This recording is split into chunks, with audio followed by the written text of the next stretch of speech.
তো আজকে কোর্টের কেসের অর্ডার দিয়েছেন। Let us watch, let us see, let us wait for the justice.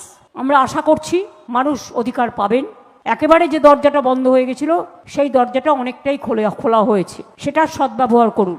বিচারের দরজা যখন উন্মুক্ত হয়েছে তখন 5 দিন তো আমরা এখানে রাস্তায় আছি, আমি দরকার হলে 50 দিনও থাকতে পারি। আমি এখানে 26 দিন অনশনও করে গিয়েছিলাম সিঙ্গুরের ব্যাপারে পণ করে। আর দেখুন কিরকম ইতিহাস মিলিয়ে দিয়েছে। সিঙ্গুরের সময় যে লোকটা জোর করে চাষিদের জমি অধিগ্রহণ করেছিলেন সেই লোকটাই আজকে ইলেকশন কমিশন এখানে তাকে ডেপুটি ইলেকশন কমিশনার না কি যেন একটা পোস্ট দিয়ে পাঠিয়েছে। আর সিঙ্গুরের আন্দোলন, নন্দীগ্রাম আন্দোলনে তৃণমূলের জয়যাত্রা এইখানকার মঞ্চ থেকে শুরু হয়েছিল। তাহলে আমরা কি ধর্নাটা আজকের মতো টেম্পোরারি উইথড্র করতে পারি?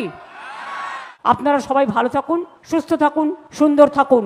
বাংলার জয় হবে এবং তৃণমূলের জয় হবে, জয়াফুলের জয় হবে। আমাদের কেউ রুখতে পারবেন না। মানুষ আমাদের সাথে আছে, আমরা মানুষের সাথে আছি, এটাই সবচেয়ে বড় কথা।